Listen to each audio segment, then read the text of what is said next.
self-realization, self-trust.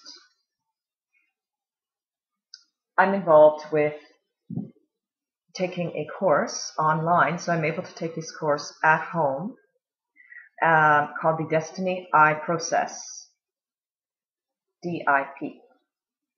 And I would say, so I'm entering my second year of that next week in January. And I would say I've changed a lot dramatically in 1 year. And one of the main points that keeps coming at me would be the point of self-trust, in that I had turned away from my own self-trust, and it's validating me. The course is very much validating me in several points, so that more and more often I'm surprised, and I think, wow, well, that's in regards to this certain point. That's what I always thought, but I kind of shoved it back there. Didn't talk about it, bring it up very often, or less and less as I was going through life, because of the response I was getting from other people, as in negative. And it's intimidating, and you kind of get beaten down and suppressed.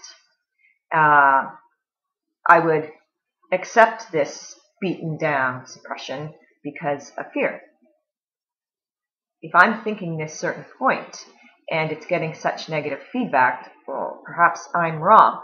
Or, more specifically, I'm not wrong, but it's not popular. People don't like me. I will be alone. So a lot of fear. So I would go into fear. I'll be alone. I won't have friends. No guy's going to want to go out with me. I'm not going to be able to get married. Pisses my parents off.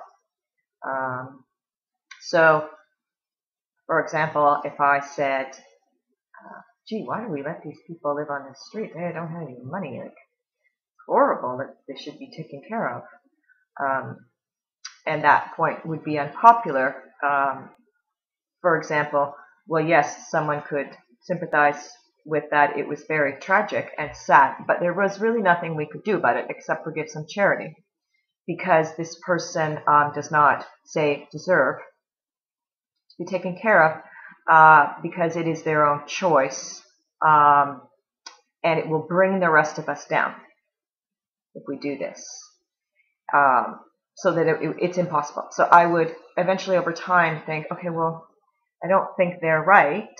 That point would go across my mind. I think, well, no, right. But I'm going to be isolated and alone, and hence compromised. I won't be able to survive. Right? So fear of survival, fear of death. So you kind of shut up, don't you? You more and more fit into the mold, into the box of society.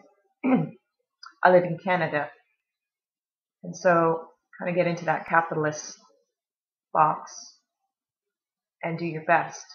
However, things come up throughout the years, and so many of the things that I had considered and dismissed because I wanted to protect myself. In self-interest. I dismissed these things in self-interest that I thought were common sense.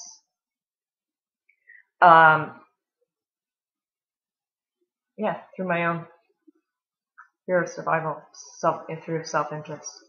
And so I'm beginning to trust myself more. Something in the course what the course asks you to do, besides read your course material and do an assignment, would be to blog.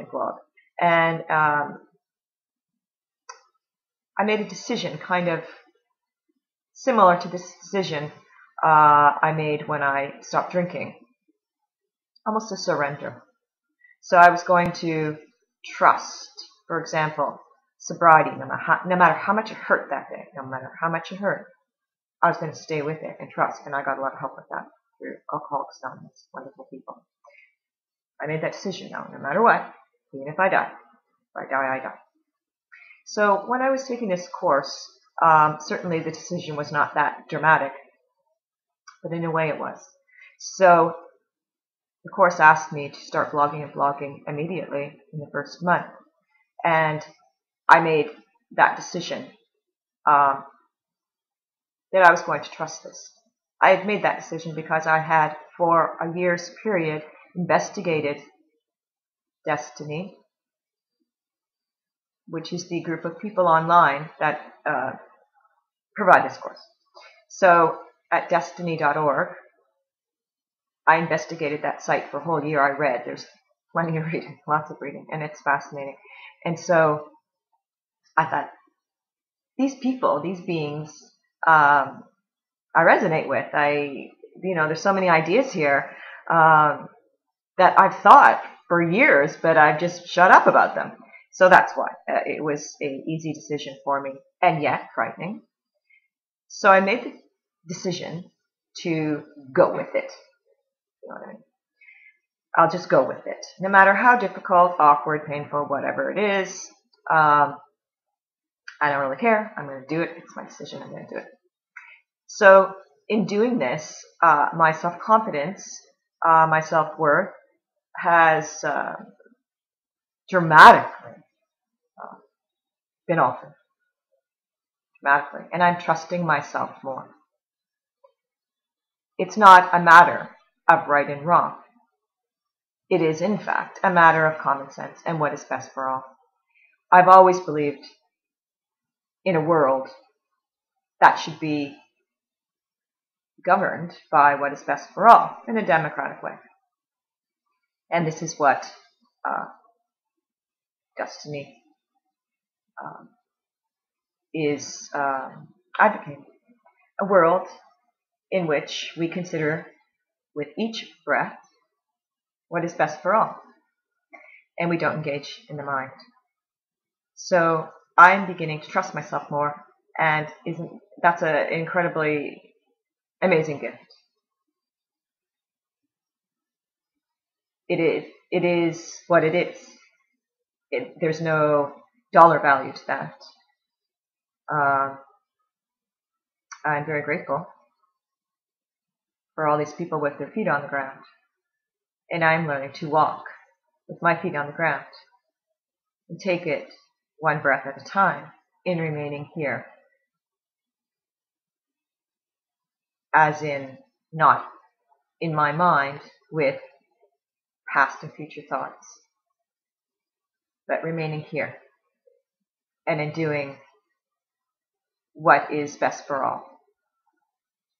So please investigate DesteniIProcess.com. I'll put the links at the bottom. It's a amazing, awesome course of self-discovery. And yes, for that I'm very grateful. So to be able to stand more and more in self-trust. Thank you.